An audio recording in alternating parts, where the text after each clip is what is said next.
이제 두 번째로 정치, 외교, 안보 분야입니다. 이번에도 대통령께서 두 분을 지목하면 질문을 받겠습니다. 네. 손 들어주시면 네, 지목해 주십시오. 네, 이번에는 왼쪽 앞에서 너무 간절하게 보셔가지고 제가 이것도 일종의 그 특혜인데 괜찮을까 모르겠네요. 채널 A 반장님이죠? 아, 네, 네. 채널 A 반장님한테 네. 제가 안면이 좀 있어서. 네, 매체와 성함 말씀 주시면 네네. 네, 대통령님 지명해 주셔서 감사합니다. 채널의 이동훈 기자입니다. 저는 대선 때 공약하셨던 검찰청을 공소청으로 전환하는 문제에 대해서 여쭤보려고 합니다.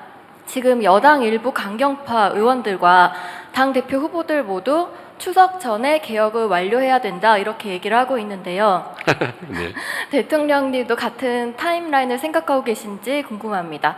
그리고 정성호 법무부 장관 후보자를 지명하셨고 또 검찰 출신인 봉국 민정수석을 임명하신 게 또 속도보다는 조금 더 이렇게 부작용 없는 개혁을 추진하시려는 거 아니냐 이런 분석도 나왔는데 여기에 대해서도 여쭤봅니다. 네.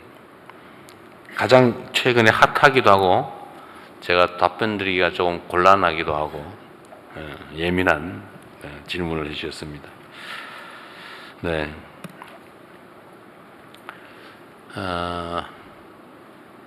검찰 개혁 또는 이걸 포함한 사법 개혁은 사실 뭐 매우 중요한 현실적 과제지요. 뭐 저도 법조인이기도 합니다. 뭐 수십 년간 저도 송사에 매달려서 먹고 살았죠. 근데 많은 것들이 시대 상황에 맞지 않게 된 것 같습니다. 뭐 길게 얘기할 것 없이 기소 자체를 목표로 수사하는 그리고 기소에 맞춰서 사건을 조작하는 일은 결코 있어서는 안 되죠. 원래 법격언에 이런 말이 있어요. 법언이라고 하는데 아주 오래전부터 전해 내려오는 이제 법률에 관한 중요한 금원 같은 거죠. 10명의 범인을 놓치더라도 1명의 억울한 사람을 만들면 안 된다. 정말로 중요한 겁니다. 인권의 중요성을 지적한 건데 이거 뭐 수천 년 전에 원시 사회에서부터 있던 얘기입니다. 그런데 실제는 어떠냐? 저는 그런 생각이 들어요. 누가 사적인 목적을 가지고 사람을 잡아다가 어디 개인 감옥에 가둬놓고 또는 목숨을 빼앗거나 이게 나쁜 짓이잖아요. 이건 이론의 여지가 없는 나쁜 짓이죠. 절대로 용서할 수 없는.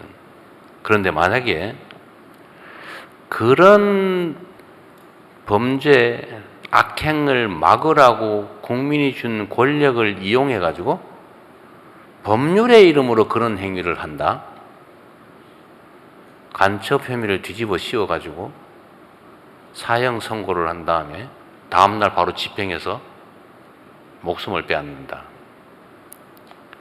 또는 어떤 특정 아주 부도덕한 업자의 청탁을 받아가지고 재산을 빼앗아 그에게 부당한 이익을 주기 위해서 그 사람을 억울한 범인으로 만들어서 재산을 싹 다 뺏고 감옥에 집어넣어서 몇 년 동안 살게 한 구금 생활을 하게 한다. 어떤 게 더 나쁩니까? 권력의 힘으로 그러는 게 더 나쁜 거죠. 그런데 그런 게 상당히 많이 벌어져요. 있을 수 없는 일이잖아요. 이건 원시국가죠. 불행하게도 그게 우리 현실에 존재합니다. 그러지 않게 만드는 게 중요하죠. 사법 권력은 국가의 법 질서를 유지하는 최고 보루입니다.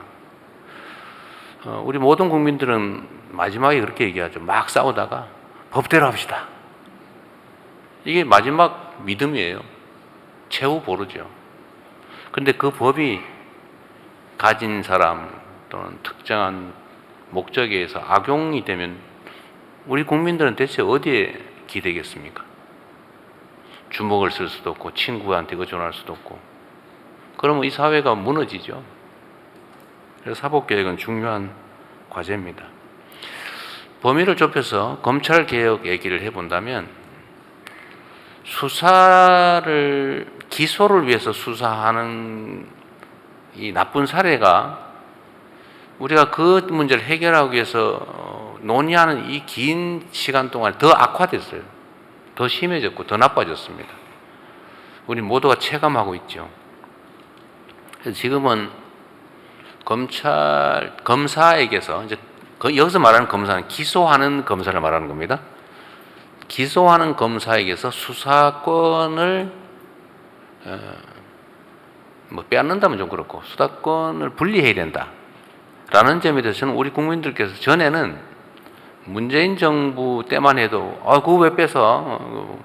그거 안 되지라는 반론 여론이 꽤 있었던 것 같은데 지금은 별로 많지 않은 것 같아요. 지금은 그 후에 개혁의 필요성이 더 커진 거죠. 일종의 그건 저는 자업자득이다 이렇게 생각합니다. 수사권과 기소권을 분리한다. 동일한 주체가 수사권과 기소권을 동시에 가지면 안 된다라는 점에 대해서 이견이 없는 것 같습니다. 그러면 이제 기소와 공소유지를 담당하는 것은 검사가 해야 되는 건 또 당연하죠. 그걸 딴 데 맡길 수는 없죠. 그러면 수사를 그러면 누구한테 맡길 거냐? 뭐 떼야 되는 건 이제 이론의 여지가 없는데 뭐 그 점도 그럼 경찰에 맡길 거냐? 뭐 경찰이 다 감당할 수 있냐? 경찰의 비대화는 어떻게 해결할 거냐? 또 그 논쟁이 있죠. 그럼 경찰의 비대화 문제는 또 사실 지금 얘기 안 하고 있지만 그 부작용이 생길 수 있거든요. 권력은 집중되면 남용되니까. 그래서 어쨌든 분리하고 견제시켜야 되는데 경찰의 권력 집중 문제는 이제 자치경찰 제도와 또 관련이 있습니다. 근데 그건 지금 여유가 있으니까 좀 나중에 미루더라도 수사권과 기소권을 분리한다라는 점은 이견이 없습니다. 그러니까 우리 이동훈 반장님이신가요? 네, 이동훈 반장께서도 왜 하냐 또는 하느냐 마느냐를 묻는 게 아니라 언제 하냐를 묻는 거죠. 추석 전에 하자라고 지금 당대표 후보들부터 열심히 말씀하시는 것 같습니다. 제도 자체를 그때까지 어릴게를 만드는 건 가능할 수도 있을 것 같아요. 또 국회에서 하면 저야 뭐 어떻게 할 수 없잖아요. 국회가 뭐 제가 마음대로 할 수 있는 것도 아니니까. 그런데 완벽한 제도가 정착되기까지는 한참 걸리겠죠. 그러나 중요한 거는 뭐 그때까지 정리할 수는 있겠죠. 국회가 결단하기 나름이다 말씀을 드립니다.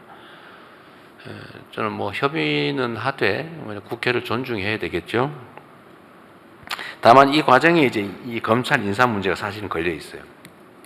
법무부 장관, 민정수석, 뭐 법무장관 임명되기 전까지 법무장관의 권한을 대행할 법무차관, 그리고 실제 현장에서 검찰 사무를 지휘할 주요 뭐 검사장들, 이 문제는 또 남아 있죠.